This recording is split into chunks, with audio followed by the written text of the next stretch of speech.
Hey everybody, and welcome to the Two Bro Gamers podcast. Before we get started with the show, with myself, Ricky. Steve. Yeah, I know. Well, we really wanted to just kind of give a dedication, or at least I guess a tribute or some sort of dedication to the victims and people who have lost their lives on September 11th of 2001. It's a tragic, tragic day. You could always say the cliche, I know where I was that day, and I'd rather not try to remember that day, but, after all these years, it's gotten a little less depressing this day. But, I definitely wanted to give that out, especially, our podcast is based in the New York area. And it was definitely very close to home where it was from here. I actually saw it, not the actual thing, but the aftermath when I got home finally and saw, the entire New York skyline just filled with smoke. And I was like, oh, this is real, man. I don't know. But it's definitely a tribute to all the people, all the victims, all the families out there. I don't know if you want to add anything to that, Steve.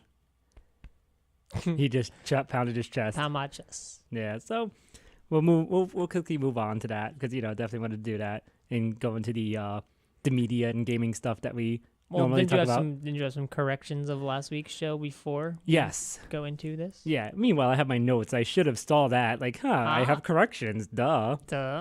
Yeah, I gotta get my high-pitched voice. I'm all excited and happy now. I know. So, I made a few errors myself. Both of us too. Now, the Mario Kart tournament, I made an error on because I said for the grand finals of the actual tournament that everybody was using carts, which was not correct. I was trying to make the counterpoint of saying, everybody's all about carts in Mario Kart 8, and nobody really used bikes. In that grand finals in the Mario Kart 8 tournament at Nintendo World, everybody actually was on a bike. So, yeah.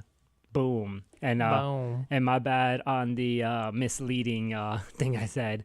Other correction, too, is the fact that it was announced that, we were wrongly told and wrongly read that the Circle Pad Pro would be working for the, 3DS version of Smash Bros. But it won't. Nope. It's not. So if you're thinking about going out and getting a Circle Pad Pro, don't. Yeah, but it makes no sense to me because, how many games does it actually work on then? Does it it's like Monster Hunter and that's it? Yeah. That's all. There's nothing else. Just Monster Hunter, maybe one of the game. It can't really work for Smash Bros. So you're really forcing people to buy a new 3DS if they really kind of want a second stick. Well, I mean, some people are probably going to get the new 3DS anyway because it's just better. Yeah, it is. It's just a better machine. Even without the C-Stick, it's just a better hardware. Mm-hmm. So that's what I was like. When I heard it was better hardware, I was like, we upgrade. Yep. And then I was like, there's a stick to it? Upgrade. Yeah, I mean, I'm going to still get it. We're talking about the other 3DSs that are coming out and how dumb they are. Maybe one, not one, but the other two are just like, but we'll get into that. But first, let's get into something interesting in esports that was said, because we'll go in order, because I know you guys know we love Smash Bros.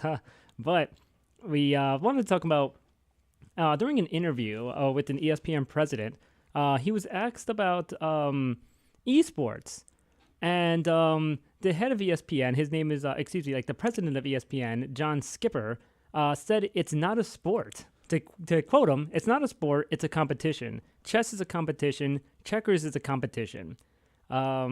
Mostly, I'm interested in doing real sports. Mind you, this is coming from a guy whose company ran the Dota 2 championships. What's it called? The Invitational. The Invitational on his network for an hour special that, interrupted some sort of boxing type of documentary and made people angry, but it's not about sports.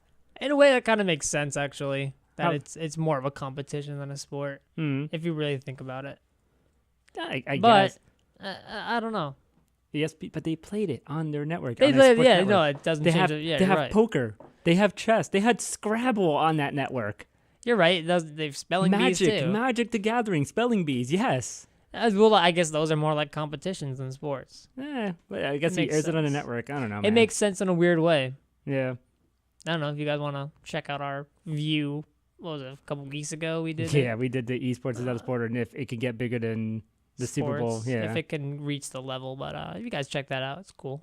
Yeah, because he was actually asked about whether what he thought about the Amazon's almost $1 billion purchase of Twitch. That's what brought up the comment. Oh, okay. Yeah, even though, bring up another point that the U.S. government has declared sports real because it allows sports visas to players who want to come here to this country and compete. So take that, Mr. Skipper. So yeah, it's real. It's a sport.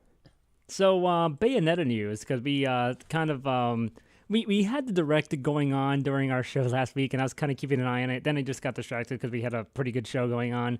There's going to be alternate skins that Bayonetta can use, like Star Fox. Which is weird because there's no relation whatsoever between Star Fox and Bayonetta. Yep, no, but you can do that. She could also, which I didn't know, can dress as Peach and Samus too.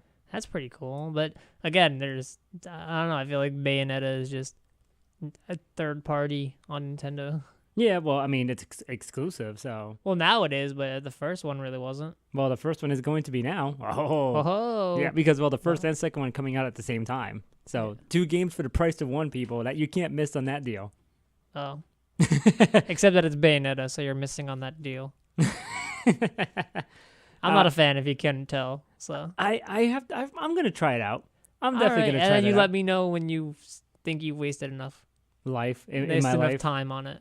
Yeah. Another big game that was going on because I didn't really notice that I kind of noticed. I honestly had no idea this game was even coming out until the day it came out. Yeah. All right, let's be real. Yeah, Sims 4. There was zero advertising for this game. It really was. I really have not heard of it anywhere. In all honesty, I remember Sims 3 was literally all over the place. Oh, yeah, all over TV, it was crazy. Billboards. I don't remember seeing anything on TV for The Sims 4. I saw nothing for Sims 4, and then all of a sudden people were like, "Oh, Sims 4 is pretty cool." I'm like, "There's a Sims 4? What? When did this come out? When did this happen?" What was bugging me was the fact that I saw it on Twitch. It was the second most watched, because everything's almost the second most watched thing on Twitch. Nothing will ever take League down. Yeah, ever. Maybe for a moment, maybe during Evo or other things, but even nothing. then, no. I'd still. Yeah, I think League of Legends is this permanently number one on the Twitch games thing. So I noticed Sims 4 was there, and the first thing in my mind is, why are people watching somebody? Why are people watching people? Weird. Why would you watch The Sims 4? What's the point in that? Why are you watching somebody else play The Sims? You're watching somebody else watching somebody else. That makes no sense. Yo, I heard you like watching people. You can watch people while you watch people. Yo, dog. You can watch people while they watch people. Yo, dog. Yo, dog. That just makes no sense. Yeah, stupid. So that game was out, and And it's funny, for anybody who's pirated the game, well, it's all pixelated for you, and that ain't a glitch. That's just made because, that's because... Anti-piracy. Mm-hmm. Buy the game if you're going to play it. And someone actually brought up an interesting thing that I didn't know about, where companies kind of come back. This isn't the first time that companies have done it. I think one of the game actually referenced you to playing a game. I think it was more of a simulation type of game. I know in one of the I think it was Pokemon Fire Red, Leaf Green, there was a spot where if you talk to one of the dudes who transports you around with the boat, he's like, "Hey, you like this game? Maybe you should buy it." It's like, oh, way to be subtle about it. Yeah. But there was another game too that I was forgetting about. That fighting game that we talked about a couple of weeks ago too on the show, where some sort of message happened and he had to contact somebody on Twitter "Hey, what happened?" Oh, yeah.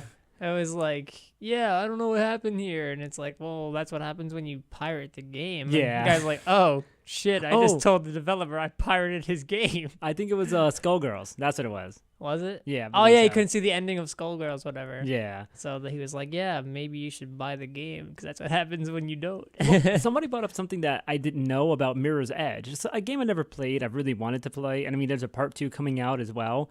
But apparently when you get to the 3rd level on a pirated version, you can't do anything because you're on top of a building and you're about to, run off this little cliff and jump off because, the game's basically a parkour game. You're jumping all over the place and, running, getting, just basically getting some speed going so you could jump across to the other building. Now, there's a point where if you're hitting this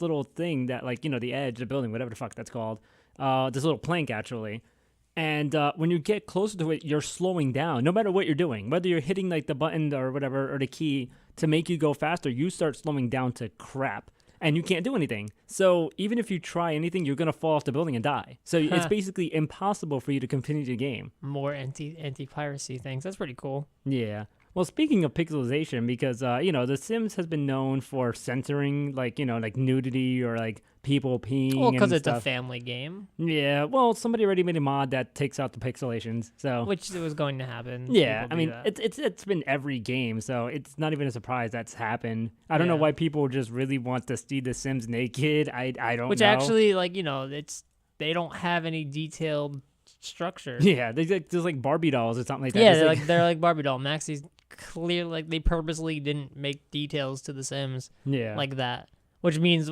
someone's gonna mod them in anyway. So if you really wanted detailed nudity on your Sims, just wait a couple more weeks and someone will come out with a mod for that too. the nipple mod. Yeah, the private parts mod. Like, you're already cool. Yeah, good for you. And then one thing about The Sims 4, apparently it was discovered that you can't somebody discovered that the game won't let you share Sims through the online gallery systems if they use the word gay, homosexual, or queer, which is very interesting. And of course, EA's like, "Oh crap, we're gonna fix that. We're gonna fix that." Yeah, they're not Nintendo. No. Oh, we'll fix it, but we'll get rid of them. Remember, that was the big thing with Tomodachi Life, where you were able to glitch the game into marrying another guy, but you couldn't do it for a female. But then Nintendo was like, "Oh, you were updating the game. What are you doing with it?" No, just updates, updates and stuff. No, and also in Pokemon too, and on the GTS, the global trading system, if your Pokemon had some kind of obscure name like fag or whatever, you wouldn't be able to. You couldn't trade it. Really? Which actually some Pokemon naturally have things like that in their name already. Really? Like what? Coffagrigus. In the middle of his name is the word fag. Oh, okay. So you can't trade for a while you couldn't trade Coffagrigus online because he had fag in his name. And Weedle. Oh, he's got weed in his name. Really? So you couldn't trade Weedle at first because he had Weedle in his name. He's like, but I just want to trade a Weedle though, bro. Yeah, I don't want this Weedle. They fixed all that stuff, but at first you couldn't trade them because they had the derogatory in the middle of their name. So I found that hilarious. So at first people were like, people troll around like they're like, oh yeah, I'll trade you my Reshiram for level 1 Blastoise because it's impossible to get a level 1 Blastoise. So people at first were like, oh, I'll trade you my Reshiram for a Coffagrigus. Oh wait, you can't because you're not allowed. And then they made it legal and people quickly took those down. Yeah. Yeah, that's actually really funny though. I'm not gonna lie. It was pretty funny. Yeah. Now, like I said, I was noticing this on Twitch, and for like a day or two, The Sims was out, and it was like the top spot for a while. I don't know why, but it was. And then all of a sudden, people just started getting early versions of Destiny. And when Destiny came out, that's still like in the top spot. Like nothing's really had it made it. I've seen it around like 4 at this point. Yeah, that's true. Now, I remember when I first watched it, it was like 2. Still can't beat League of Legends, but nothing will ever beat League of Legends. League of Legends is forever number 1. Yeah, seriously. Yeah, so I mean, now that this game's there, now everybody was watching it because there was an early release for like Twitter for Twitch celebrities, I guess you could say, or famous Twitch streamers. Yeah. And video game journalists and such that had it all streaming for like the whole day. And, now the game's out and people are just really loving that game. Yeah, I'm looking at it right now. Of course, League of Legends is number 1. You got Counter-Strike at number 2, Hearthstone at 3, and Destiny's sitting at 4 still. So. Wow. Yeah, and that's a freaking still popular game. I mean, the game looks pretty good, though. I'm not going to lie. It actually is doing, I guess, well. I don't know, because a lot of people are playing it. An interesting thing about Destiny that I found out, if you get I believe the digital version on the PS3 or the 360, you get a free copy that's upgradable for the PS4 or the Xbox One. That's pretty cool. In whatever system. Like if you get it for the PS3, you could get the free version of it for the PS4. I think they did that with a bunch of games that were being released for.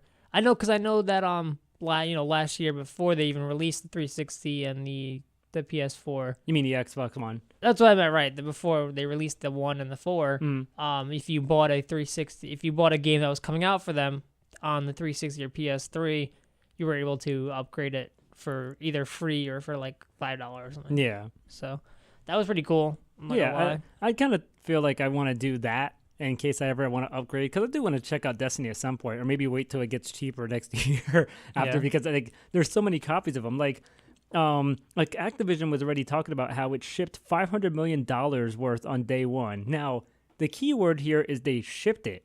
They shipped it, but how many people bought?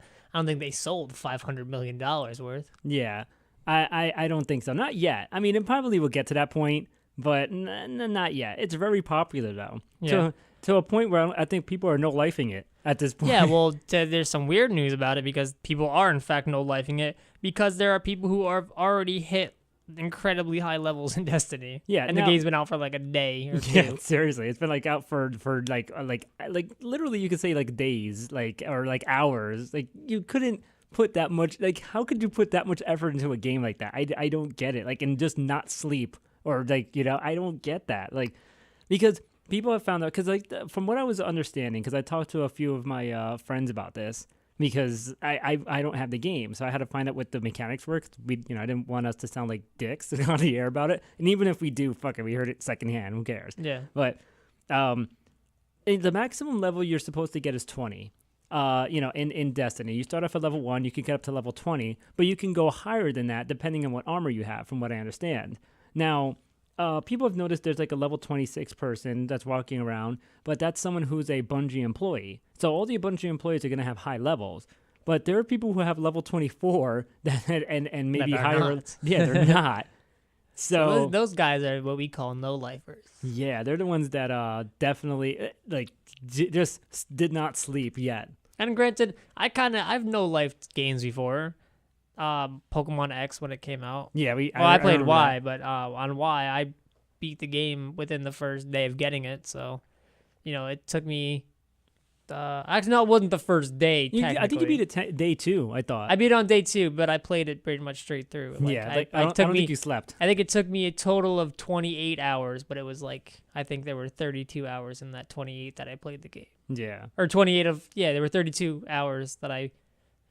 Yeah. Basically, I took 4 hours off, which I used for sleep, and then woke up, started playing it again, and then finished it. So, there you go. Yeah. I kind of no-lifed it to beat it. Yeah, but this is a different thing. Right, this is different. I didn't hatch out all these, competition-ready Pokemon that are, So I just beat the Elite Four and the Champion within the 28 hours. Yeah, I was gonna say, if you no-lifed it to that point where you maxed out all your Pokemon and ready for battle, it's like, Steve, you got a problem, man.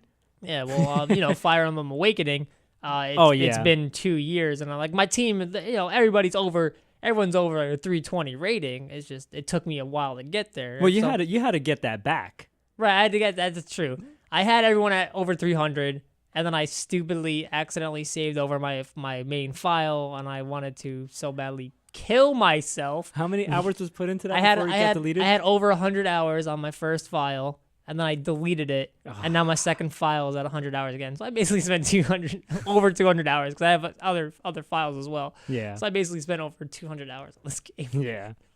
Now, speaking of all that, like how it breaks down, how I understand it is like leveling up in that game could be really easy or really hard, depending. Like I know one of my friends was saying he's up to level 7, but that's because he has a job and all that shit. So it doesn't, so he's playing the game a lot, but he's not playing it like as much. To where one of my other friends, I forgot what level he's up to, but he told me his friend was like up to level 12. And then he went to sleep, and then he woke up, and his friend was like, oh yeah, I'm up to level 16 now.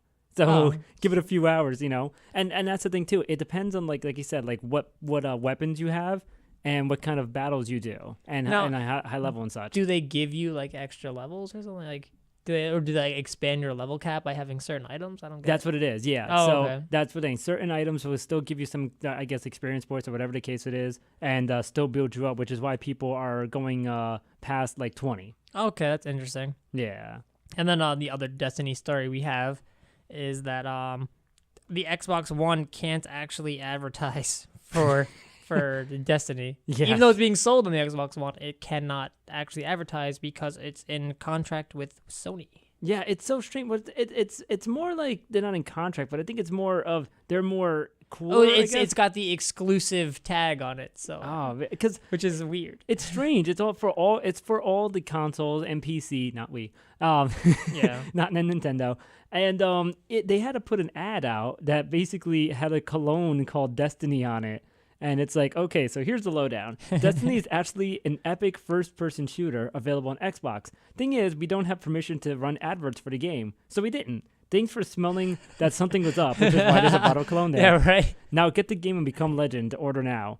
And apparently they got in trouble for that because they're advertising. Yeah, which they're not allowed to apparently, which is stupid because you're selling a game on your console.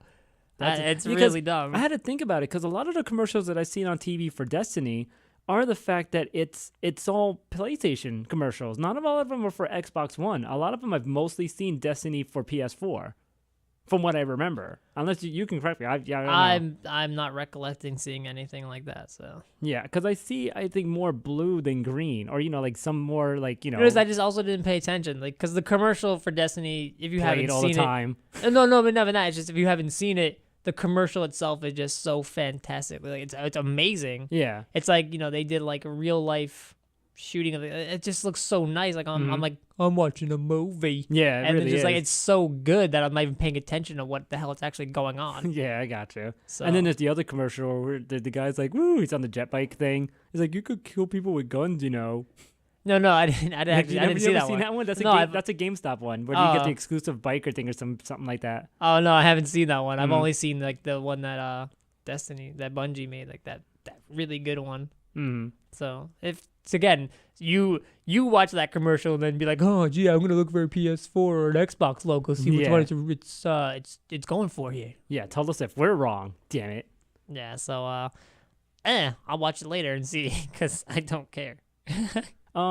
Apparently there's something that people are upset about that Destiny doesn't offer, so people had to make the damn thing themselves. Yeah. Apparently there's like random matchmaking for raids in the Destiny. Problem is a lot of people don't like that. Now, it was making me think back to what my coworker said because I was talking to him about the game. And he was talking about how he was playing at like a raid against online, whatever.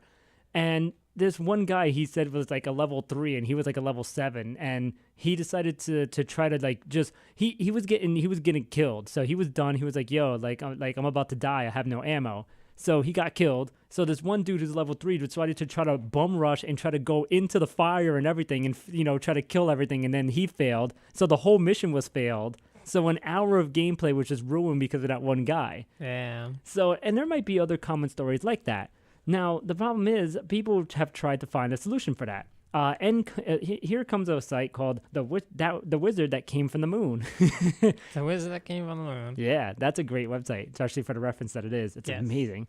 The founder was actually talking to Forbes about this, and it has 500 members already. And what it basically does is you put in a type of like qualifications to get your team going. So because it's pretty hard to get some friends together apparently for this, to try to raid because maybe of work, or whatever the case may be.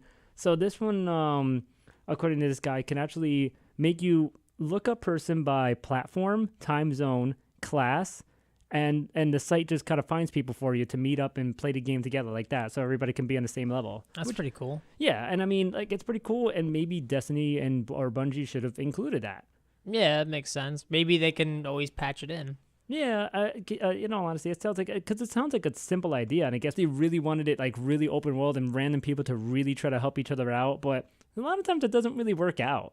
It doesn't. You rather work with somebody who knows the game and knows the map and knows that they can back you up or you can back them up at any time versus somebody that's... definitely. I've you have that happen in the league. That used to happen to me in Warcraft. Like you never want a retard on your team. you don't want a Leroy Jenkins? Yeah, Leroy Jenkins. Like, yeah, but that's a whole different story. Like, he actually was part of it. I'm pretty sure that was all staged. But yeah. It's you always want someone who knows what they're doing, paying attention. You don't want to mess around. Damn it, Leroy. Damn it. God damn it, Leroy. And another game that got quite popular on Twitch, because yes, I'm keeping the Twitch connection going for this one final game that we're going to talk about before we talk about companies. Wait. Guess it, guys. Did you guess it? Yeah, it's Smash. That's right. Yeah, Smash. That's right. That's right. Now, here's the thing. I will preface this right now, and I will warn you again when there's spoilers. There will be spoilers. There will be spoilers. We're going to give you about 2 seconds to pause this and go into our little annotations on the bottom and find our next segment. If you don't want to hear this, because this is all spoilers. Yeah, basically. So, 1, 2. All right, let's begin. Yeah, seriously. Now, because everything is fact at this point. There's no more leak, no more maybes. This is true stuff. I spent the entire day watching this dude stream. He gave away everything. Well, here, let's start off the week though. Let's start off the week. All right. Now, here was the funny thing. Now, about Tuesday night, I remember this because I was actually funny enough watching, Sax, Smash at Xanadu, VG Bootcamp stream. Yeah. And, sitting there watching, I was about to lay in the bed because I was like, maybe I'll go to sleep, whatever. And let me see what other channels are on because I was kind of into the stream and kind of wasn't, because I was a little tired. So I see somebody by the name of, I guess, is GCMP? GCMP, which is Giancarlo Mango Perry 11, whatever. Yeah. He's a Pokemon. He's a Pokemon battler. I know who he is because when Ricky told me about it, I was like, oh, I know him from Pokemon battling. He's a famous Pokemon battler.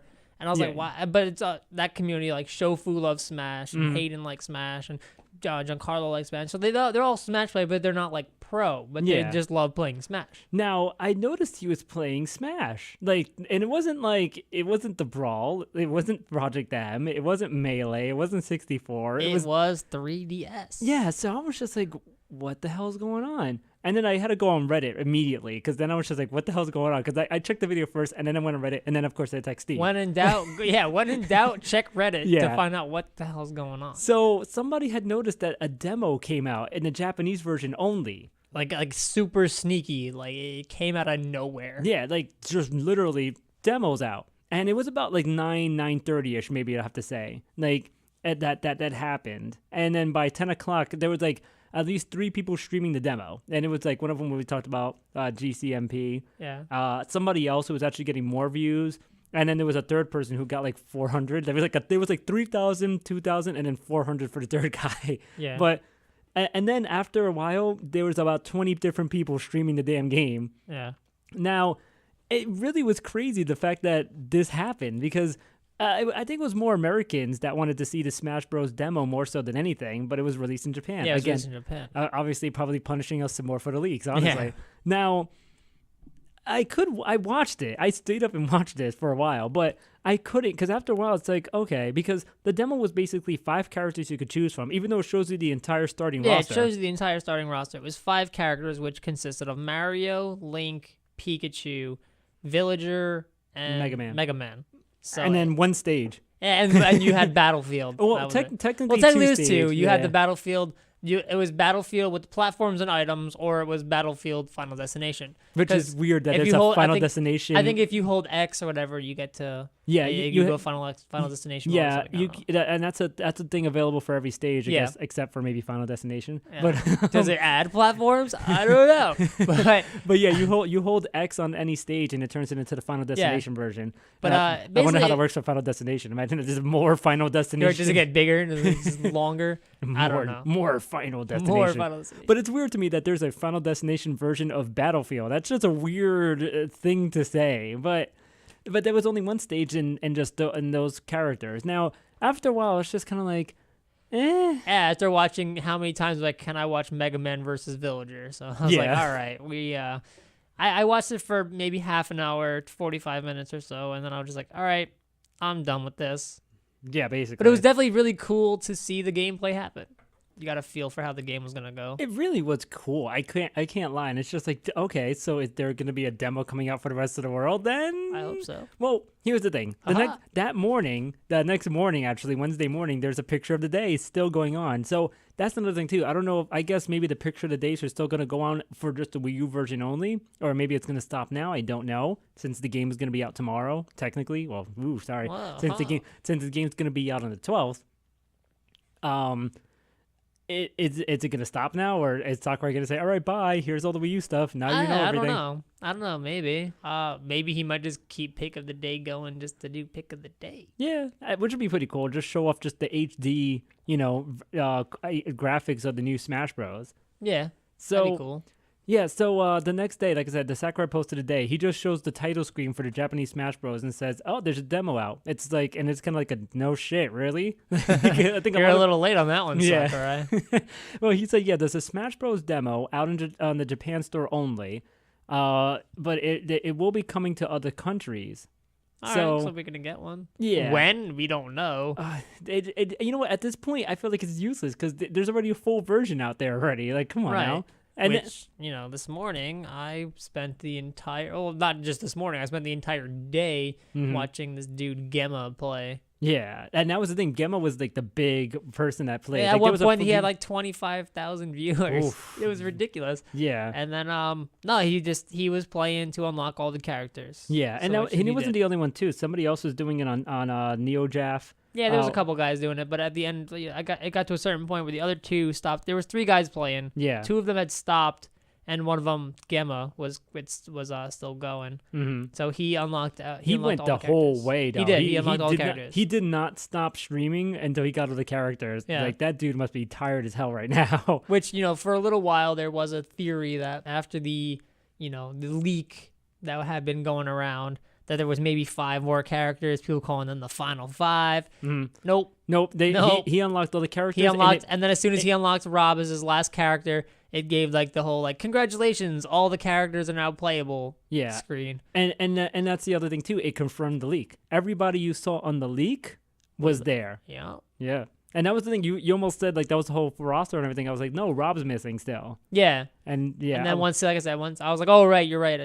He's missing Rob. And then he put up he's like, once I get Rob, I'm done with this. Like I'm Yeah. done streaming because I'm tired as hell. And like I said, he unlocked Rob. It said roster is complete. And then it was like, well, there you go, guys. That no man's- Mewtwo, no Ridley, no nothing. Even though that there's people still claiming that there's moving models and stuff. Mm-hmm. That man has sacrificed a lot for us. We should thank him. Thank you, Gemma. Yeah, thank you. And then for when sure. when Nintendo breaks into your house for streaming a day early. Well, that was the thing too. The first thing I noticed, because I texted you immediately, I was about to head to sleep, and then that night, I was like actually later at night on Wednesday night, and I saw a picture just pop up on my stream on Twitter that just said, it begins, and all I saw was, begins. and I just saw the 3DS case box open, and it just shows the 3DS cartridge, the game card Yeah. and the manual for Smash Bros, and it's like, oh shit, this is it. This is it. This is the game. This is happening. It's happening. Yeah. And then of course the first thing the person unlocked, he got a wolf trophy, which was everybody's Which like, all right. confirmed that Wolf is gone. Yep. See you later, Wolf. Yeah, and then it went on from there. He was unlocking characters, and other people started streaming and showing off their things. Dark Pit was in the game. Dr. Mario's in the game. Everybody basically is confirmed. No, that leaked roster from a month ago. It was confirmed, man. Yeah. So that guy, whoever that guy is, Well, your he's sources were legit. So I want to go to that guy for the sources now. well, he's fired from Nintendo Well, supposedly. yeah, So fine, who knows? supposedly, but I want to know what else he knows. Yeah. At this point, if you're fired, you might as well just keep digging, man. Yeah. Just release, just unveil everything Nintendo's got. I mean, he has the game. Nintendo supposedly fired him. And didn't fired take him. his game away. Yeah, like that's just like duh.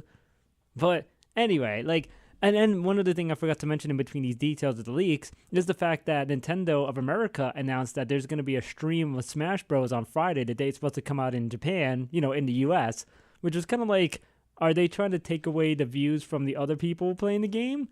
But I mean, it's too late for that now. Yeah, it's too late for that now. People, Yeah. 25,000 people are watching Gemma. Yeah, so. exactly. Everybody saw the unlocks. We got the duck hunt dog hype. Yeah, I'm so angry. I wish You I can't saw- hear it in that monotone sound. Like I am so angry. Like I'm actually pretty pissed.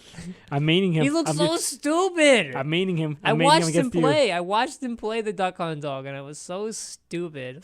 Well, it took him like 10 tries, I believe, or one of the other. Maybe one of the people- other guys took him 10 tries. Yeah. This guy, I don't know. Just his it's so stupid. All his moves are the same. His up smash, his down smash, his side smash, it's all the same thing. It's dumb. I just can't wait to use him. That's the character I really want to use. Go ahead, and then when I whoop your ass, don't say nothing. I won't, but I'll still try. But you know what though? I'm upset that the laugh's not in, unless I'm missing something. Yeah, like I heard him do the taunts, and I didn't hear no little like duck hot dog laugh. But like that's the main reason why you would have him as a player. Like you would taunt the crap out of everybody. Like how could you not? maybe I missed it. Yeah, maybe. But from what I recall, I do not remember the duck hot dog laugh as a taunt. Yeah. Now, but now Nintendo kind of changed their thing because I remember them saying that they were gonna do the live stream of from the Treehouse for Nintendo, in Washington, and now it's gonna be like Smash Bros. And other games. And other games. Yeah, and other games. The games that they're covering is from 10 a.m. to 1 p.m. Pacific time, so you figure it out. It's gonna be Bayonetta 2, Hyrule Warriors, Captain Toad, Ultimate NES Remix, which is such a shitty thing. Like, why would you do this, Nintendo? And Fantasy Life, which I've never heard of that game. No. Now I want to stick with Ultimate NES Remix for a minute. I did do some research and saw that the Ultimate NES Remix is going to have 16 different games in it, and all the mini games that make it's probably going to be like a couple of hundred. Now, and that's a $30 price tag. Now, if you get NES Remix 1 and NES Remix 2 that are released for the Wii U, it's 16 games on one game and 12 on the other. So, and that's for the same price. Yeah.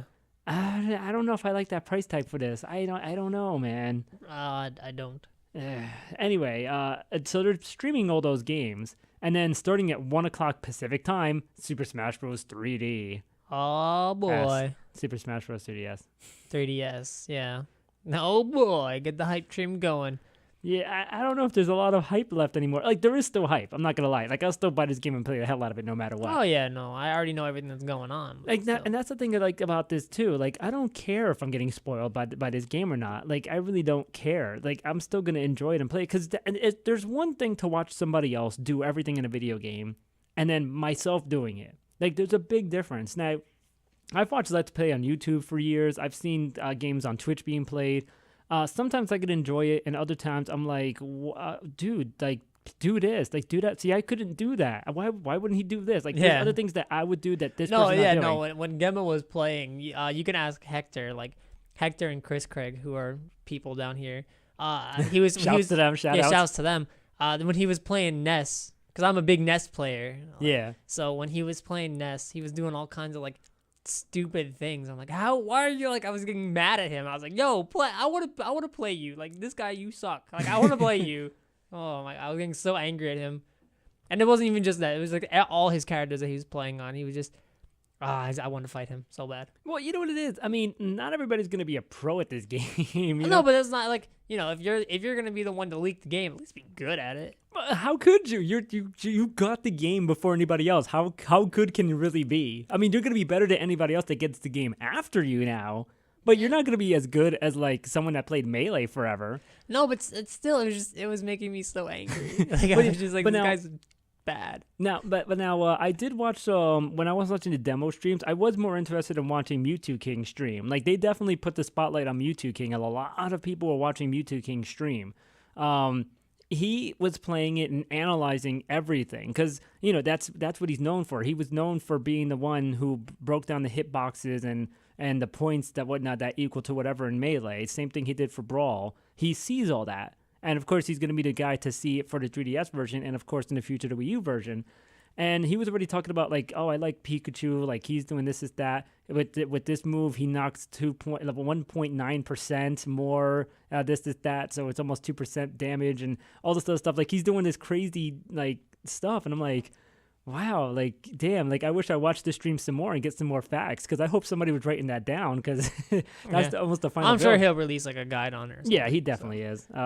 But at least he won't walk out and rage quit. Oh yeah, no. What was the event that they were doing? It's Sacks again, but it's Sacks, Melee. Yeah. But now now they do 2 tournaments a week with Smash, where it's Project M on Tuesdays, Melee on Wednesdays. Yeah, so they were playing, and Nintendo equalized the bracket, and I guess it was 1-1, and then they were going into the last game, and it was a Peach mirror, and Nintendo killed Mewtwo King once, and was just like, And Music King stood up and was like, I'm out. And just like walked away from the game. Yeah, he just like at the tournament, grand finals, 1-on-1. All of a sudden, the gameplay stops. You see Mewtwo King talk to Nintendo dude, and then just got up and left. I was like, okay, all right then. I don't think Mewtwo King's ever done that. Yeah, like ever. I don't know, but maybe he just realized that he just wasn't gonna win, so he was like, whatever, I'm done. Nah, he's probably like, you know what? I'm moving on to 3DS now. F that. Nah. maybe that's also it. Maybe he's like, this game's coming out. I want to focus on that. I doubt it. No, I think he's always gonna be a Melee player. But well, he plays every game. Right. And he kicks ass in every game. It's just, I guess he was frustrated that he got equalized by Nintendo, and then the crazy thing is, he's an Ice Climbers player, Nintendo, and Mewtwo King's basically an everything player. Yeah. And he couldn't beat him with the Sheik, he couldn't beat him with the Marth, and then he decided to go Peach, and then Nintendo answered back with a Peach. So there we go. That's a quick little thing of that. Sorry. Now, one last thing. Maybe we lied. Maybe there may be some speculation here. Yeah. Take it with a grain of salt, though. This comes from NeoGaf.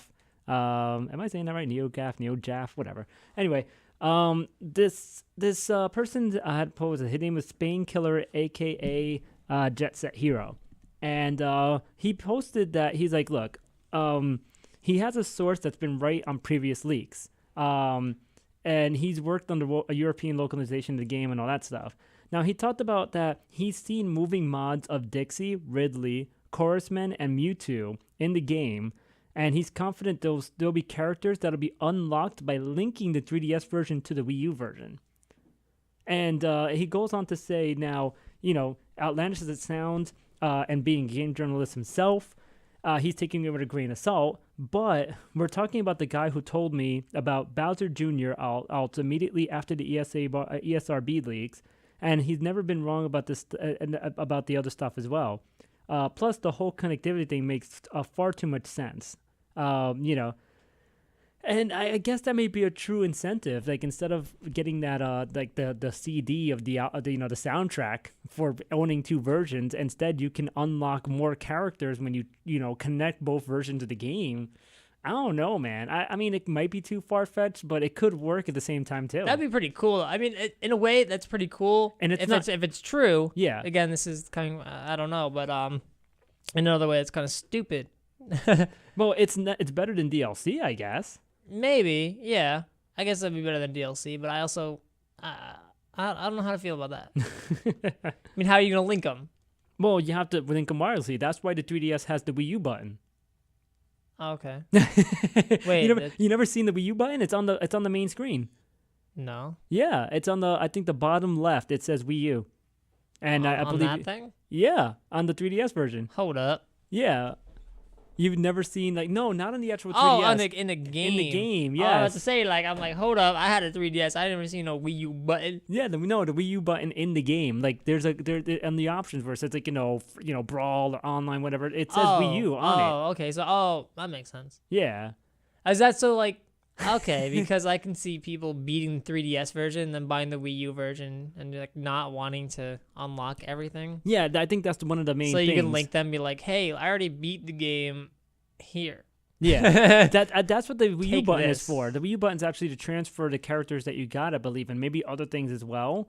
But I know that you can. That'd be cool. Yeah, because in all honesty, why the hell would you want to unlock all your characters in the 3DS version? Right. Have to play it again. Yeah, You're why would I want to play this game twice? Oh, jeez. But you know what? It could make more sense because the controls are different. So now your character is a little bit different now. Because especially if you're going to transfer from the 3DS version, which has a different button layout, and you go to the Wii U version, and you're going with the GameCube controller. That's going to be a whole different type of grip and hold and button layout and everything. So you probably have to get used to that again. Even though, yeah, you could play Melee and Brawl and all that. You could probably. I don't think I'll ever have to get used to a GameCube controller again. Yeah, but with this new game, because think about it, you're used to it on the 3DS and the way it moves there, and the way you're moving your stick there, and the way you're pressing your buttons there. Now you're gonna have to kind of adjust for that a little bit with the GameCube controller when you get it in the Wii U. It might be a little bit of faster transition, but I still feel like there's gonna be a tiny bit of adjustment. I think my adjustment's gonna have to be going to the 3DS. Because when I did play 3DS at the Best Buy thing that we did, yeah, it was a little bit. I don't know. I was messing up. Yeah, I was messing up hard, and I just feel like I can always just go back to a GameCube controller. Like I know I love my 3DS, and I know I'm gonna enjoy the 3DS when I have it, the game. But I know as soon as the Wii U version comes out, my 3DS is going back in my drawer. Now, one other point I want to bring up about the Smash Bros. Game before we move on to Nintendo news, the actual difference between the 3DS and the 3DS XL games, because it's the same game, but it could work on either system, and of course the 2DS. Now, the problem with that I have is the fact that every demo we've played, whether it be in Nintendo World myself or Best Buy, both of us, or any demo I've ever seen it, like E3 had it on the 3DS, PAX had it on the 3DS, Comic-Con had it on the 3DS, XL, I mean to say. They were all on the 3DS XL. They never had it on the regular, small, original 3DS. Now, my thing is, how different is it going to look, and is it really going to affect the gameplay? I hope not, because I have a regular 3DS. And you've only played the demo on the 3DS XL, which looks beautiful, but then, that shrunken screen, it's going to look massively different. We'll fight. We'll see. I'll let you know because you have the XL and I have a regular 3DS.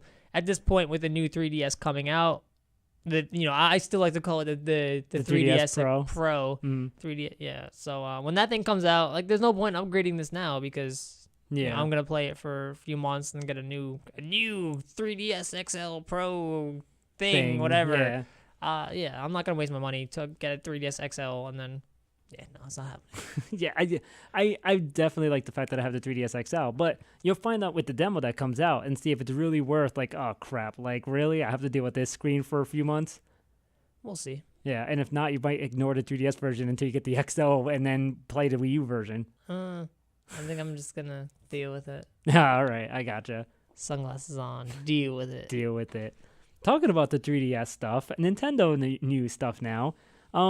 Apparently there's going to be 3 3DSs coming out, 3DS XLs coming out. One is going to be the Smash Bros. One that was teased in Europe and now has been confirmed. Yeah.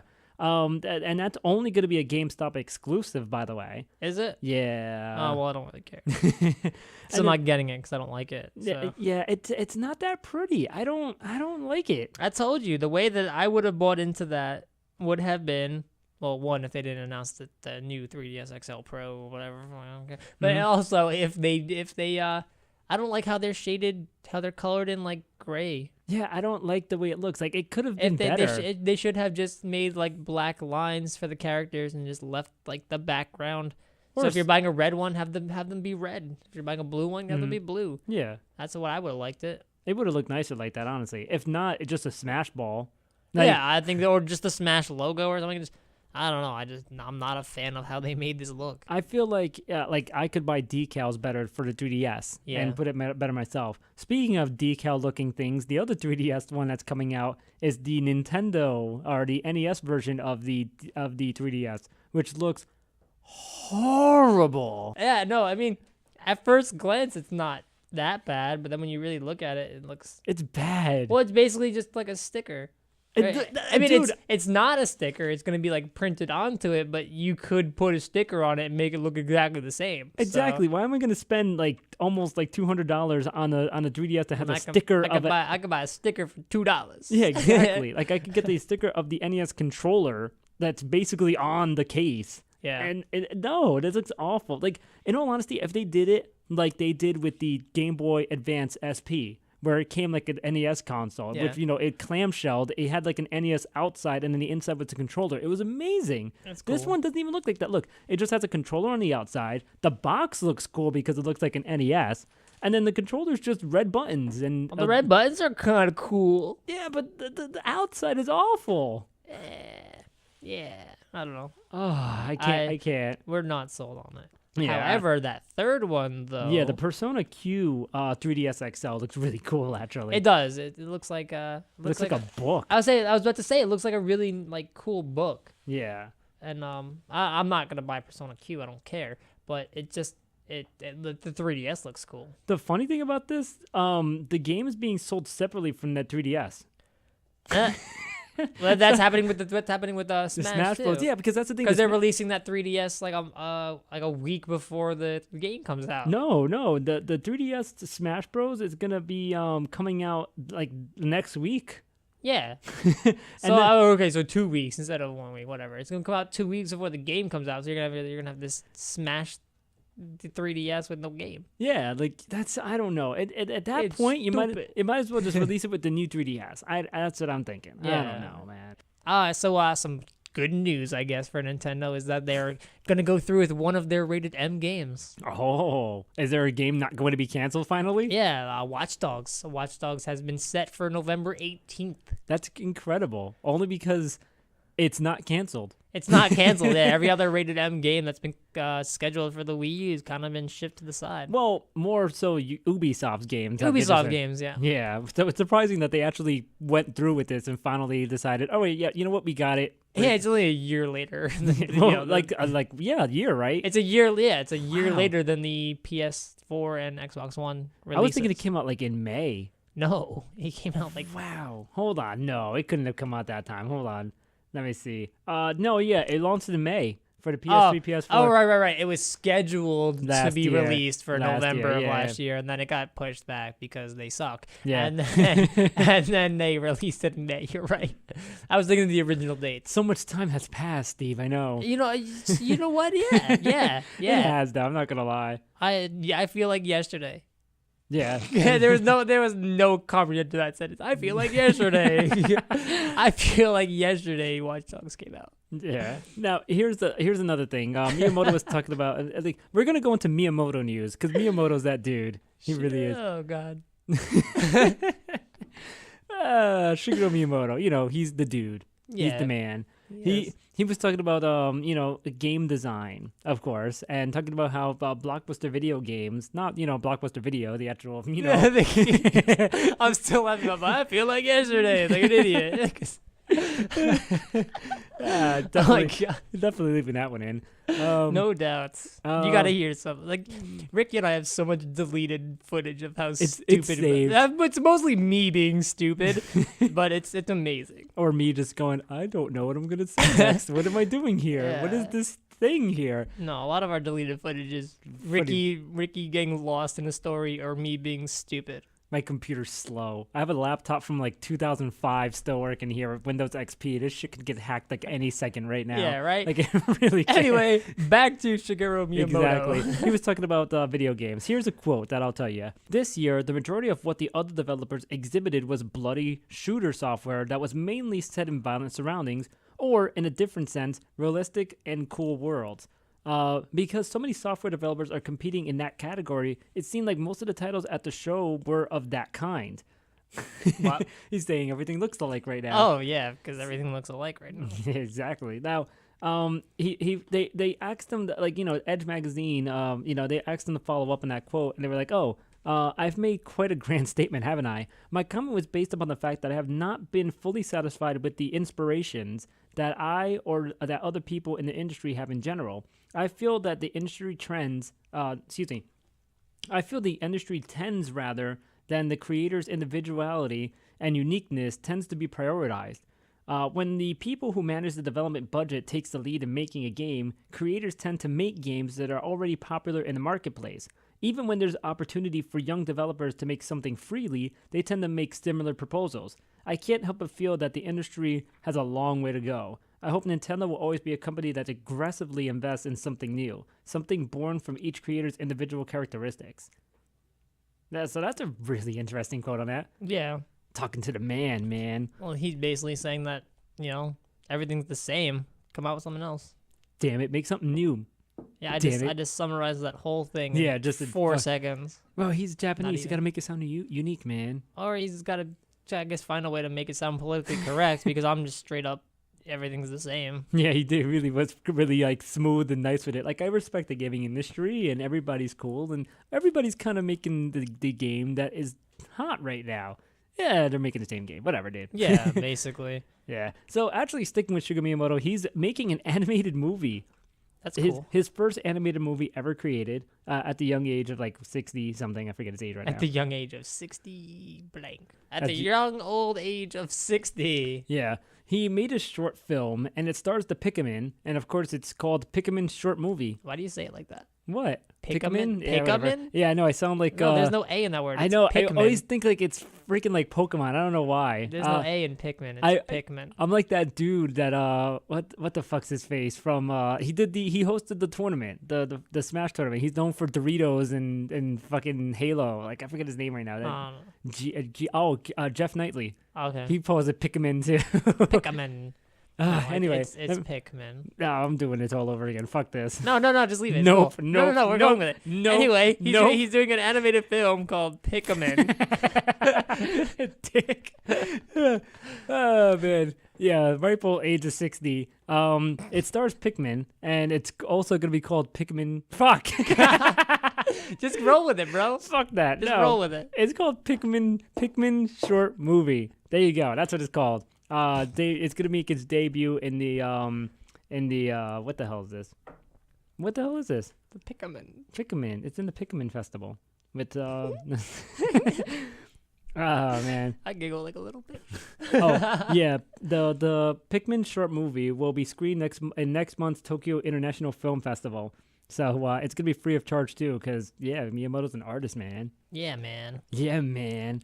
One last thing, which I really like about Miyamoto, like I'm basically just like riding him right now, because fuck it, he made Mario and shit, whatever. And Zelda. And Zelda. And like speaking of Zelda. Speaking of Zelda. Oh, that's why I said it. Well, here was the thing. Miyamoto didn't want the Hyrule Warriors to be more Zelda than Dynasty Warriors. So let's see. He basically wanted it to be Dynasty Warriors with Zelda characters, which is exactly what it is. Yeah, and it's mostly for the fact that he wanted to introduce a Dynasty Warriors game to Zelda fans, and it was going to work out that way. And I mean, obviously, the people who were creating this game and working on this game, the collaboration that was going on, it was going to be the reverse. It was going to be more of a Zelda game with some Dynasty Warrior features, and Miyamoto was like, nah, son. Nah, son. He basically, as the term is used for Miyamoto, upended the tea table and said, let's change this, let's do this. That's Miyamoto's thing. He upends the tea table all the time. He's done it for several Zelda games and Mario games where they're like, hey, I have this idea. And he's like, nope, let me flip the table on you. No, bitch, you got to change it. Nah, imagine he was like that. Yeah, no, I like it, though. I like the more Dynasty Warriors feel to it. Yeah, and it's funny because the Dynasty Warriors demos actually spread. It's not just at Nintendo World anymore. It's actually in every store right now. So it's coming out the 26th. That's cool. And you can try it out for yourself at like any retailer, whether it be GameStop or Best Buy or whatever the case may be with that. So go check it out. Hell yeah. Now, some interesting Microsoft news before we go into Microsoft itself. Microsoft is thinking about buying Minecraft. Why? I don't know. In all honesty, and then the price tag for it bothers me more. They want to buy it for $2 billion. That's with a B. Billion dollars. I didn't even know Xbox had that money. I didn't think Minecraft is worth anything close to that. I don't know. I mean, it has a lot of users, obviously, but it's across multiple platforms. So for Microsoft to buy it would be strange, because then what? You're gonna pull it from like the iPads and the PS, the PlayStation consoles and such because you own it now. I don't get that. I think that'd be you'd be losing $2 billion if you bought Minecraft. Well, the thing is too, there's no real money in Minecraft itself except for buying the game. But a lot of people, there's like millions of people that already bought the game. Yeah, they already own the game. So what more money could you gain from that? I mean, the only other thing is you could put it solely on Microsoft servers and charge it that way. But even then, I mean, people already own their Microsoft, their Xbox Live things and whatnot. So it really, this kind of boggles my mind of why this is even being proposed, because this is all like rumor, speculation and such. But I definitely wanted to talk about that because it was like, why? Yeah, it's horrible. It's a really, if Microsoft did this, they're just asking to fail. Yeah. Now Notch, one of the creators of Minecraft, and he is also running the company Mojang, I guess it is, that created Minecraft, is unlikely to stay if this acquisition happens. So that's another thing that's just like, well, I guess he's taking the money and running then. Probably. Yeah. Now, here's the thing. another rumor that came from this as well is the fact that this $2 billion deal might have started when Notch bought it up a few months ago. So he's just being a smart businessman then. Yeah, I guess so. He's like, hey, maybe you guys should buy this game for me for $2 billion. Whatever. I don't know. At a dinner table, like, yeah, $2 billion, I'd buy that game for that. If I made a Minecraft game and I was Microsoft, I'd buy it for $2 billion. Anyway, could you pass the salt, please? Like just kind of dropping hints. I don't know. Well, this is coming from Bloomberg too. So Bloomberg actually reported this, and it's it's I don't know. Like even with all this shit, it just seems weird, man. I don't know. Yeah, no, it sounds like a terrible idea. It really does. I don't. And, it's not like there's a monthly subscription to Minecraft that you can make your money off of. It's like you buy the game and you have the game. That's it.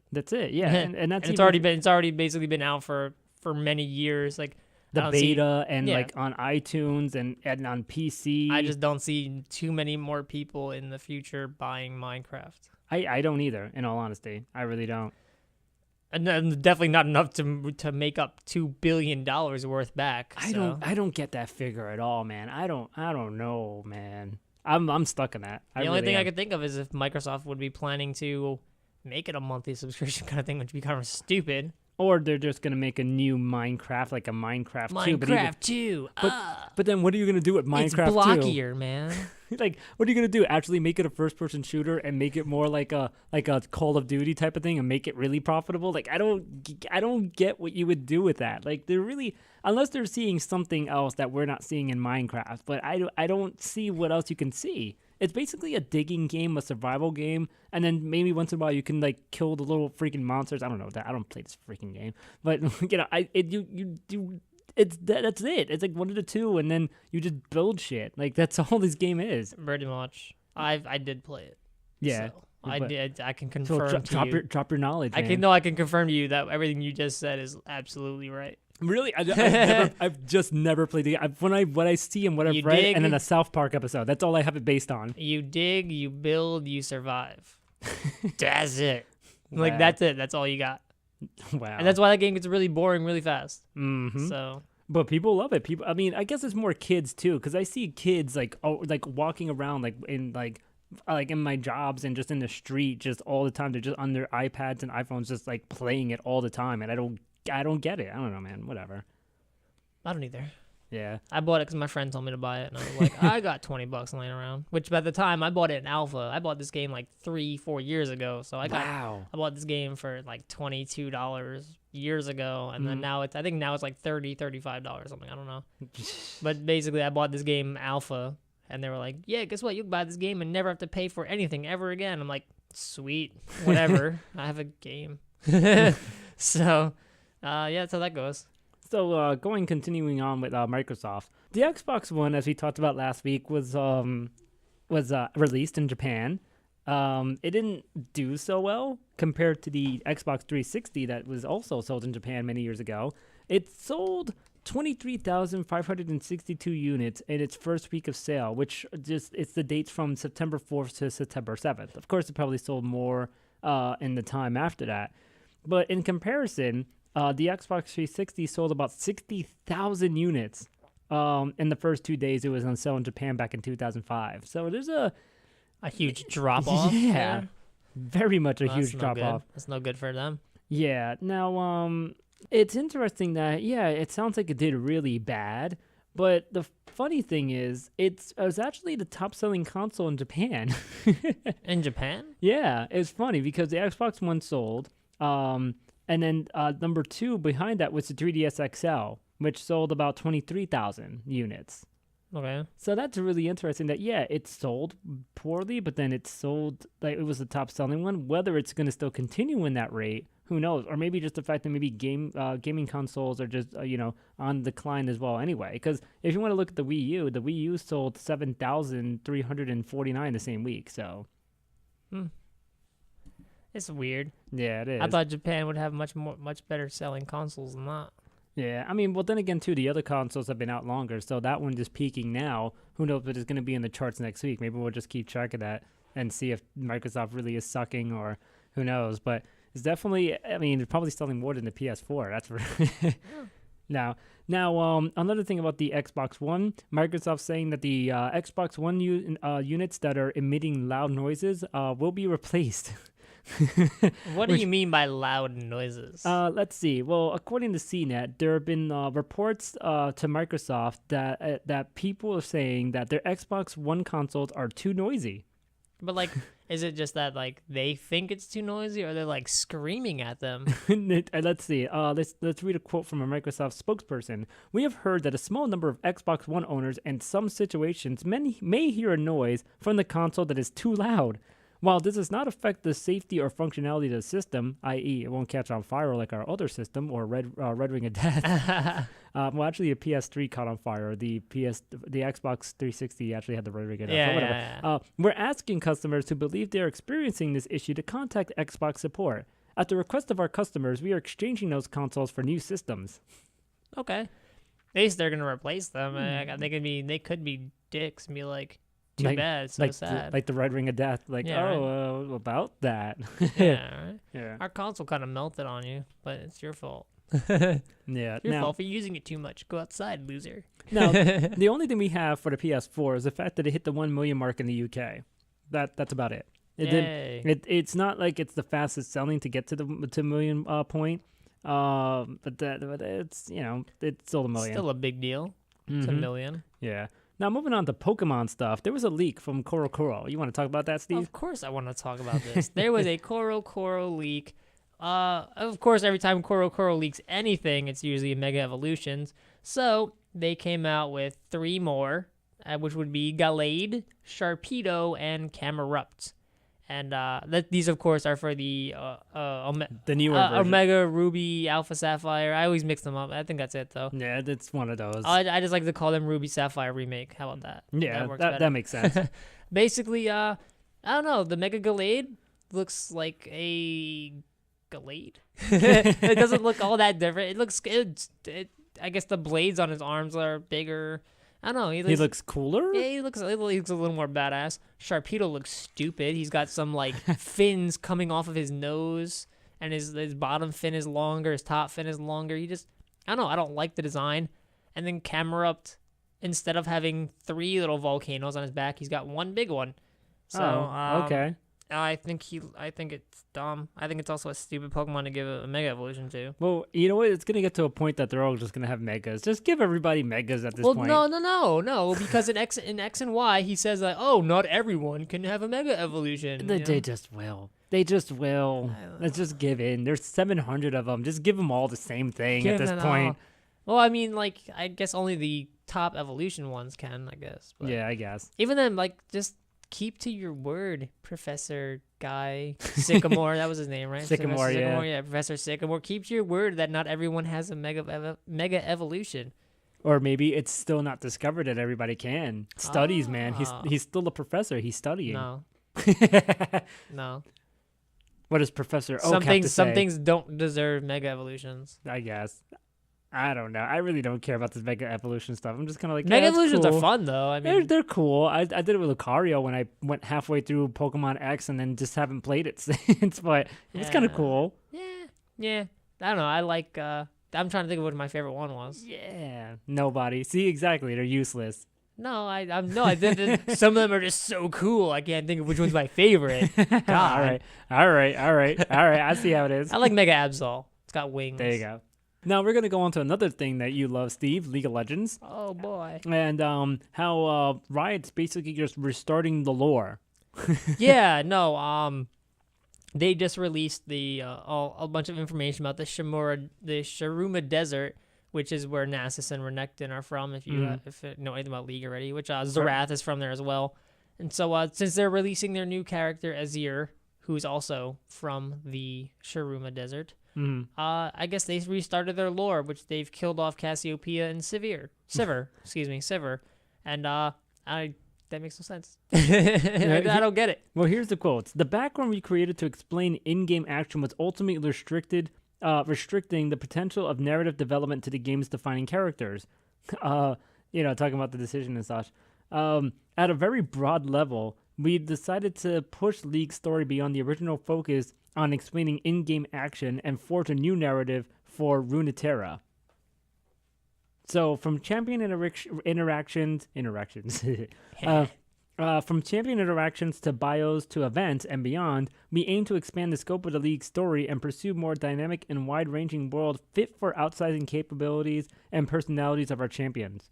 So that's it. Yeah, no, I mean, it's like they used to have this thing called the Journal of Justice, which I don't know how many of you were around for that. Mm-hmm. They stopped this like 2 years ago, but my friends and I used to love it because they would have little like, updates about the lore, like, oh, Demacia and Noxus are going to war. Oh, they canceled their plans of war because they're having a tea party. Like, not really, but like they had all kinds of lore updates in this Journal of Justice. Mm-hmm. And I thought it was great. I loved it. It came out like every couple weeks, and it was great. I had a great time reading it, and they just all one day just stopped. So we're like, what? Why would you stop? That was such a good idea. Yeah, and then not only that, when they release a champion now, they give it a lore, but sometimes the lore is stupid. Doesn't fit with anything else. They just kind of are like, all right, look, we got a character, whatever. That's what I'm just thinking. Why does not just say screw the story? Let's just make the game. All right, there's those people too. There are some people who just don't even know a lore even exists at the moment, and they're just like, I'm here to play the game. Mm-hmm. So I don't know. I personally like lore. I think it gives some interesting, characteristics to a game, especially when you do have character interactions like that. Yeah. So like there are, like I feel one of the ones that there's a couple that are like really known. Like there's some brother sister combinations, but like everyone who plays League knows that Graves and Twisted Fate are like enemies. Yeah. But there's no interaction between them. So I think what's the point of them being enemies? Right, but there's an interaction between Graves and Nocturne who have absolutely nothing to do with each other. I got you. So it's like, why not have some kind of interaction between Graves and TF? That'd be cool. Well, Riot was explaining a little bit more. They were like, we want to be clear. We don't want people to think we're doing away with everything that's ever been posted in the journals, judgments, or other places. That stuff will always exist to be enjoyed as it should. A lot of players love it. It's about modifying things that get in the way of telling our bigger, better stories. That's basically what that's all about there. Okay. So whatever. Yeah. So I mean, it's still gonna be the same game though. Either way, I guess. Yeah. No, it's not gonna affect your gameplay at all. It's just lore stuff. Yeah. Now, there's a documentary that I really wanted to check out that I have to find time for. It's a documentary about the League of Legends Championship Series. The Road to Worlds. Mm-hmm. And there's a part one that I have bookmarked. I just have to watch. I think there's going to be a 3-part series. I'm not sure. Yeah. But I mean, we'll link that, of course, to our thing. Which I'm a League player and I still haven't gotten a chance to watch it yet. I've been sort of busy. Mm-hmm. Sort of, not too busy, just sort of busy. Now, in other just random news, I think we're going to do just our rundown of everything. There was a guy or someone that traded in 203 copies of the game Night Trap, which is a controversial game that came out on one of the Sega consoles. I think it was Sega CD or something like that. And this guy, I don't know why, but he had 203 copies. Why would you have 203 copies of one game? I don't know, man.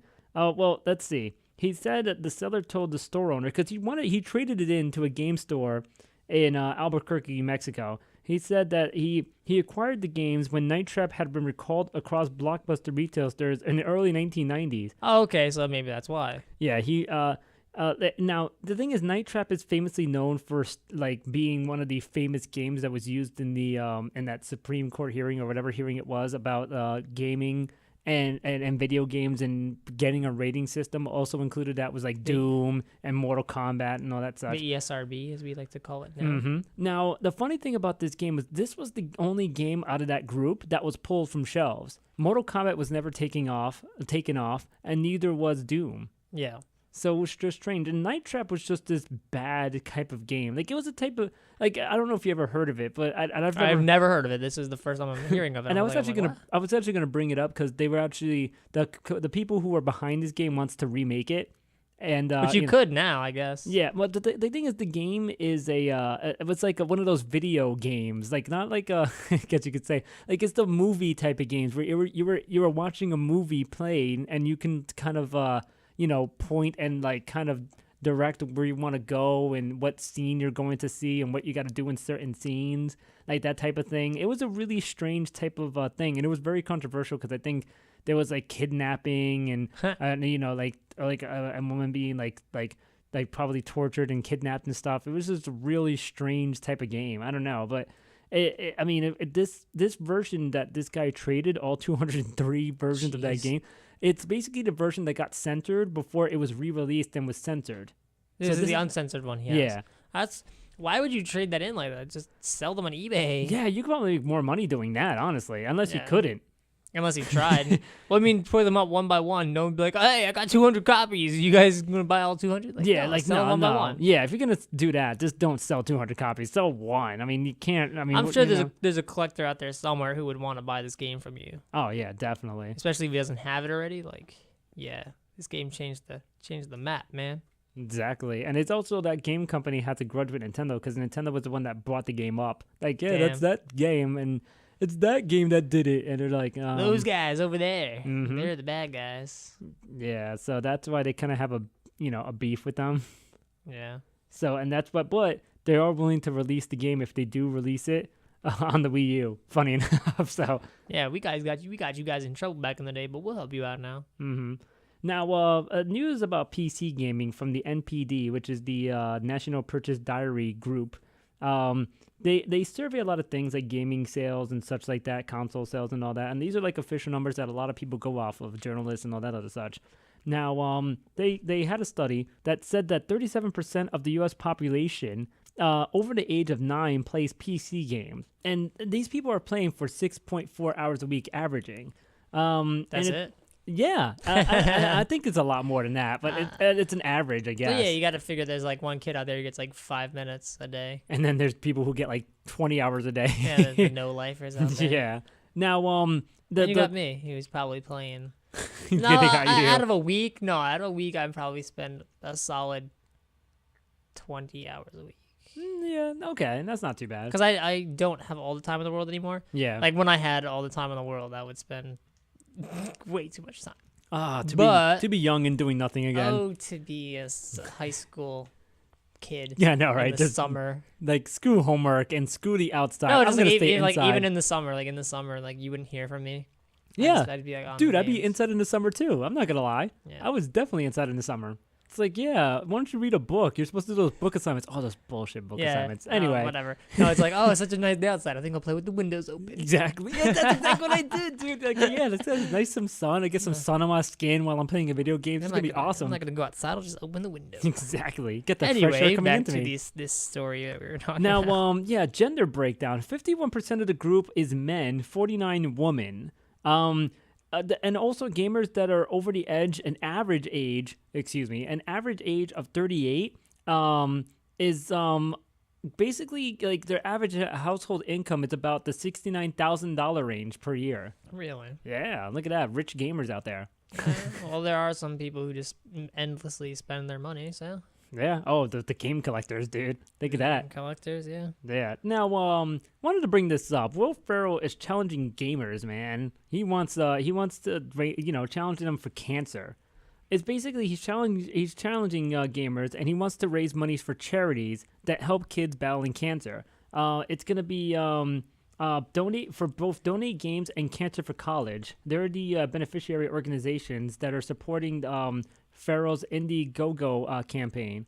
Now, the funding goal is going to be $375,000, and all the proceeds are going to the charities. Everyone who donates, it's going to be entered to a drawing, and the grand prize is going to be, everything, all expenses paid trip to San Francisco on October 26th to play games with Will Ferrell on a Twitch live stream. That's cool. So if I donate some money, I have a shot at beating Will Ferrell's ass in video games. What if he's nice in video games, though? What happens then? What if he ain't, though? Yeah, no. What if I'm nice at video games? You ever think of that? In addition to the drawing, let's see, a donation tier has other awards for people who donate. So starting tier is $10. Other backers will receive a $5 US, a $5 Amazon credit towards a video game, and one entry to the sweepstakes. Other prizes are going to be autographed controllers, Will Ferrell Super Mega Blast Max Gamer Sunscreen, which is kind of a funny looking Gamer Sunscreen. Ha ha ha. We were just talking about opening the windows. I know, right? Gotcha. Look at that. We just know shit before we talk about shit, man. It's like we prepare for this, but we didn't really. Yeah. Whatever. I know. And then the highest tier, $5,000, funds a college scholarship. Cool. Yeah, so this is really cool that he's doing this. I think it's pretty awesome, in all honesty. No, it really is. Yeah, and especially for charity. Come on now, you got to be spot for that. Anything you throw charity in there, it's automatically amazing. All right, now movie stuff. Apparently, there's still going to be a Shadow of Colossus movie that's still happening, even though that game came out like 7-8 years ago at this point. Something like that. Yeah. Let's see. Michael DeLuca, who did American History X and Social Network, and Andrea Giannetti, A Knight's Tale and Angels and Demons are overseeing all this. It's still being made. No one's starring in it. Whatever. I don't know. It's still happening. We'll see it eventually. Yeah. Now, moving on to a world record that happened in Donkey Kong. Boy, here we go. And it's not the regular names you've heard. It's not Hank Chen that's done it, and it's not what's his name? That other guy. It wasn't Billy Mitchell, and it wasn't like Steve Wiebe. Not Steve at all. Wiebe is the one that was like really known for it. Yeah, well, no, that was Billy Mitchell, the guy with the beard and the freaking hair. The one that I knew was Steve Wiebe. I always knew Billy Mitchell. He was such a I don't know. Maybe it's just the cameras, but he always seemed like a douche. But and he was always jealous when somebody broke his record because he had the record for so long that especially it's Steve Wiebe. Like it's just that he would try to break his record again. Like you know what? Nah, I own the record. Well, basically, they've all been dethroned. Oh yeah. A DK competitor, Robbie Lakeman, scored 1,141,800 points. I think it was Steve Wiebe who was the first one to get 1 million, right? I don't remember what Steve Wiebe did. I like I said, I was mostly on known about Bobby Mitchell, so maybe we should watch the documentary about the thing. Yeah, and the King of Kong. Yeah, I'm pretty sure Steve Wiebe was the first one to get the 1 million. You know what? I'm gonna look that shit up right now. How about that? But yeah, no, he broke the record, and it was a record set by Hank Chen. The last time he said it was in November of 2012. So after almost 2 years, it's been broken already. Now it's just the fact that Donkey Kong, I feel like, is a much more difficult game to get a high score in than anything else, because Pac-Man and Miss Pac-Man, they're kind of like in that range because you have the closed box. You can kind of arrange how many points and how many pellets you're gonna get. That's kind of like a fixed score, and how many ghosts you can get per round and whatnot. But Donkey Kong was much more difficult because the later you get into the game, you have to go into like the early 20s to where you can't play the game anymore, because it's a mathematical thing that the system has, or the game has, where the higher level you get in the game, the shorter your time gets, to a point where you get only 1 second in like in one level, and that's basically it. You can't do anything. Yeah. So you have to get the high score before you get to that level. Yeah. And even then, it's like, how are you getting all of this? I don't know, man. But just the fact that it's 2014 and they're still breaking records for the game that came out in like 1986. Yeah, exactly. Actually, 1980. It was in 1980. No, it was 1981. 1980. Because Pac-Man and Game & Watch were 80. Did you not watch the video, man? And then Mario and Donkey Kong were 81. Let me see. No, Donkey Kong came out first. Donkey Kong was the original for everything. Hold on. No, because they had the thing. It was like the arrows pointed to Pac-Man and Game & Watch and said 1980. And then it pointed to Mario and Donkey Kong and said 1981. I remember the video, man. Game & Watch and Pac-Man were first. Oh, man. Fuck. Yeah, 1981. Fucking A. Bang, motherfucking bang. Yep, you're right. I pay attention to my Smash videos. I forgot. I used to know the year that came out too. Man, I'm losing it. Yeah, so they're still breaking records from the game that came out in like 1981. Exactly. Now let's see. Steve Wiebe. Wiebe was the first person to get 1 million points. Bang! That's 2 for 2. Yep. What's up? Yep, with the score. He actually did it in 2004, funny enough. That's crazy. 2 for 2. Yeah. I'm a god today. Last couple of stories. Darkham Knight. Darkham Knight. The new Darkham Knight. The new Batman Arkham Knight will be out June 2nd. It was supposed to come out this year exclusively for the PlayStation 4 and the Xbox One. It got delayed, and now it's got a date of June 2nd. Okay. Yeah, and then finally, EA has the new NHL 15 coming out, and apparently people are getting highly upset because there's a lot of things that are missing from the last game, NHL 2014, of course, and NHL 2015. There's way too many to go over because I was like, oh, you know what? Let me just see if we can read it. There's just way too much stuff to go over. Oh yeah, like well, guess what? That goes back to last week when we said EA has a shot at, what was it, $1 billion in DLC. Are they going to invest it in NHL? Like, are they going to forget stuff and be like, oh, just DLC it later? That's so lame if that's what they're planning to do. If they're really going to do that, that's really lame. Because, yeah, like, no EA Sports Hockey League, no EA Sports Arena. I'll read them off real quick. No Winter Classic, no tournament or battle for the Cup, no NHL 94 anniversary mode, but I guess it's just because that's like 10, 20 years ago, so that's whatever. No custom music support. No a custom camera option, no action tracker replay, no top 3 starts at the end of the game. Being a GM, you can't draft. The draft is fully automated by the CPU. No fantasy draft option, no preseason games. That's hard. This is awful. I don't even want to hear this anymore. Like, this is what? How can you? So these are options that have been in games for years. Yeah, and you're just gonna like, all right, here's our latest game. We're gonna actually go backwards with it. So. Yeah, I hope you guys like this one. No, you don't go backwards with video games. What are you doing, you dumbs? Well, like we said, it's probably going to be DLC, and if that's really DLC, that's going to be so scummy, I would boycott. I would boycott this game so hard. Definitely, that's just scummy, man. Really. Like, I don't play it anyway, but if I did, I would be like, hell nah. Yeah, seriously. And that's about it for our show. Yeah. I think no second subject again. Well, I mean, we were going to talk about region locking, which I guess we can throw that on here real fast. Yeah, I guess. But it's just, I don't know. It's we didn't really have enough to make a second subject. Yeah, because it's basically, I feel like region locking, it's smart on Nintendo's part because they're the only one that's really region locked at this point as far as consoles are concerned. And I think it's dumb. Well, it's only because they're making a ton of money. Like, look at the Smash Bros. Game, for example.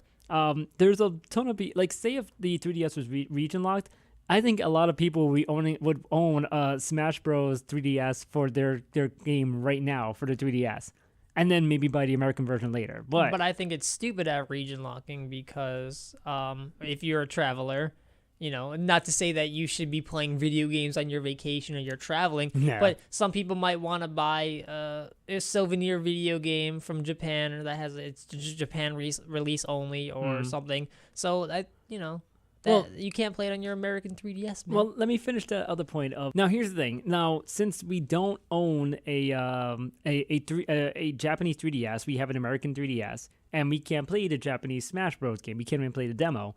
But if they allowed the Smash Bros. The game to come out in Japan and was able unregion locked, I mean, I would understand when Nintendo saying they might lose money because people might just stay with the Japanese game. But there's people who are actually buying a 3DS.